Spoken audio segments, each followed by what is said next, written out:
ప్రేమైన వాళ్ళారా, ప్రభువైన యేసుక్రీస్తు నామంలో ఈ యొక్క ఉదయకాల సమయాన మీ అందరికీ నా యొక్క హృదయపూర్వక వందనాలు తెలుపుకుంటున్నాను. ఈ రోజంతా కూడా నిత్యమైన విషయాల్లో దేవుని హస్తం మీకు తోడై ఉండి మీకు జయాన్ని కలుగజేయునుగాక.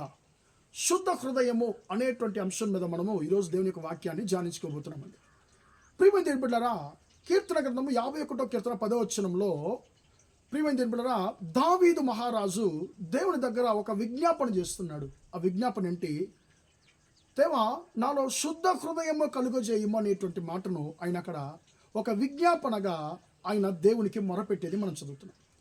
ప్రియమైన దేవునిలో ఎందుకు ఈయన శుద్ధ హృదయాన్ని దేవుని దగ్గర కోరుకోవాలి అని మనం గమనించినట్లయితే, ఈ శుద్ధ హృదయం గల వారికి అనేకమైనటువంటి ఆశీర్వాదాలు ఉన్నట్లుగా పరిశుద్ధ గ్రంథంలో మనం చదవగలమండి. ఉదాహరణకి, అంటే దేవుని వదిలిపెట్టండి, మనుషులైనటువంటి మన జీవితాన్ని చూస్తే, మనము ఏదో ఒక ఇంటికి మనం వెళ్తాము. ఒకరింటికి మనం వెళ్ళినప్పుడు అక్కడ వాళ్ళు ఏం చేస్తారంటే, మనకు అంటే తాగడానికి వాటర్ ఇస్తారు. ఆ వాటర్ ఇచ్చేటువంటి ఆ పాత్ర, ఆ కప్పు ఒకవేళ శుభ్రంగా లేకపోతే, అది అశుభ్రతగా, అది మురిగ్గా ఉంటే మనం ఏం చేస్తామండి? ఆ వాటర్ని అసలు తాగం, ఆ నీళ్ళని ఎక్కడ పెట్టేస్తాం. ఎందుకు? ఆ యొక్క పాత్ర, ఆ యొక్క కప్పు ఎలాగుంది? డర్టీగా ఉంది, అశుభ్రతగా ఉంది కాబట్టి, అది శుద్ధంగా లేదు కాబట్టి దాన్ని వాడుకోము. ప్రియమిత్రులారా, ఒక కప్పులో, ఒక పాత్రలోనే మనము శుద్ధాన్ని మనం ఎదురు చూస్తున్నామంటే మన హృదయంలో ఎంత శుద్ధం ఉండాలని. ప్రియమిత్రులారా, మన హృదయంలో దేవుడు శుద్ధాన్ని ఎదురు చూస్తున్నాడు. శుద్ధమైన హృదయము, పరిశుద్ధమైన హృదయాన్ని దేవుడు మనలో ఎదురు చూస్తున్నాడు. ప్రియమిత్రులారా, ఈ దావీదు మహారాజు ఒక పాపం చేశాడు. అందు నిమిత్తముగా ఆయన హృదయ శుద్ధిని కోల్పోయాడు కాబట్టి మళ్ళీ దేవునితో ఐక్యత ఆయన కలగలేకపోతున్నాడు, ఐక్యతను కోల్పోతున్నాడు. కాబట్టి ఆయన హృదయం బాధతో నిండుతుంది. కాబట్టి ఆయన దేవునికి విజ్ఞాపన చేస్తున్నాడు, అయ్యా, నాలో శుద్ధ హృదయాన్ని కలుగజేయము అని అంటున్నాడు. ఎందుకు ఈ శుద్ధ హృదయం కావాలి? ఈ శుద్ధ హృదయం ఎవరికైతే ఉంటుందో వారు అనేక మేళ్లు దేవుని ద్వారా పొందుకుంటారంట. ప్రియమైన దేవుని బిడ్డలారా, కీర్తన గ్రంథము 73వ కీర్తన 1వ వచనం ఇలా సెలవిస్తుంది, ఇశ్రాయేలు ఎడల, శుద్ధ హృదయాల ఎడల దేవుడు నిశ్చయముగానే యథార్థవంతుడిగా ఉన్నాడు. ఆయన వారికి మంచివాడిగా ఉన్నాడట, యథార్థుడిగా ఉన్నాడట. ఎవరికి? శుద్ధ హృదయం గల వారికి. ప్రియమైన దేవుడు, ఎవరికైతే శుద్ధ హృదయం ఉంటుందో వారికి దేవుడు మేలు చేసేవాడిగా ఉంటాడు, వారిని ఆశీర్వదించేటువంటి దేవుడిగా ఉంటాడు. అప్పుడు శుద్ధ హృదయము ఒక వ్యక్తికి ఏం కలుగు చేస్తుందండి?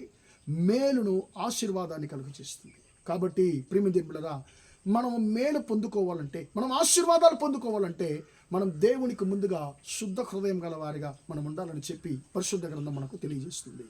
రెండవది ప్రియులారా, ఎందుకు మనకు శుద్ధ హృదయం కావాలి అని గమనించినట్లయితే, మత్తయి సువార్త 5వ అధ్యాయం 8వ వచనం సెలవిస్తుంది, హృదయ శుద్ధి గలవారు ధన్యులు, వారు దేవుడిని చూచెదరు. అప్పుడు దేవునితో ఐక్యత కలిగి ఉండాలంటే మనకేం కావాలండి? పరిశుద్ధమైన హృదయం, శుద్ధ హృదయం కావాలి. ప్రియమైన దేవుని బిడ్డలారా, మన హృదయాన్ని దేవుడు చూస్తూ ఉన్నాడు. మనుషులైతే పై రూపాన్ని లక్ష్య పెడతారు, మనుషుల్ని మనం మోసం చేయగలమండి. కానీ దేవుడు మన హృదయాన్ని చూసేటువంటి దేవుడు, మన హృదయాన్ని లక్ష్య పెట్టేటువంటి దేవుడు. అప్పుడు మన హృదయంలో ఏముందో ఆయనకి దాచలేం మనము. ఆయన కళ్ళు చాలా శ్రేష్టమైనవి. ప్రియమైన దేవుని బిడ్డలారా, ఆయన కళ్ళు శక్తిగలవి. ఆయన కళ్ళు మన పై రూపాన్ని కాదు, మన హృదయాన్ని చూస్తూ ఉంటాయి. కాబట్టి ప్రియమైన దేవుని బిడ్డలారా, మన హృదయాన్ని చూస్తున్నటువంటి దేవునికి ముందుగా మనము శుద్ధ హృదయముతో ఉన్నట్లయితే మనకు ఆయన మంచివాడిగా ఉంటాడు, మంచి దేవుడిగా ఉంటాడు, మేలు చేసే దేవుడిగా ఉంటాడు. ఆయనతో మనం ఐక్యత కలిగి ఉండగలము. ప్రియమైన దేవుని బిడ్డలారా, అప్పుడు మన జీవితం నిశ్చయంగానే దీవించబడిన జీవితముగా, సమాధానమైన జీవితముగా, మేలు పొందుకునేటువంటి జీవితంగా మన జీవితం మారుతుంది. కాబట్టి మన హృదయాన్ని చూస్తున్నటువంటి, లక్ష్య పెడుతున్నటువంటి ఆయన చేతికి మన హృదయాన్ని ఇద్దామయ్యా. నువ్వు నా హృదయాన్ని చూస్తున్నావు, నా హృదయాన్ని ఎరిగి ఉన్నావయ్యా. నా హృదయంలో ఉన్నటువంటి ప్రతి ఒక్క అశుభ్రతను తీసివేసి శుద్ధ హృదయాన్ని నాలో కలుగజేయము తండ్రి అని చెప్పి మనం ఆయనకు మొరపెడదామా? ప్రార్థన చేద్దాం. ప్రేమగల మా తండ్రి, దయగల దేవా, ఇంతవరకు మాటలు విన తండ్రి, నీ బిడ్డలు మీరు దీవించండి, ఆశీర్వదించండి అయ్యా. తండ్రి స్తోత్రం. మాకు హృదయ శుద్ధి ఉన్నప్పుడు తండ్రి అయ్యా, మేము మీ ఇద్దరు నుండి మేలు పొందుకోగలము.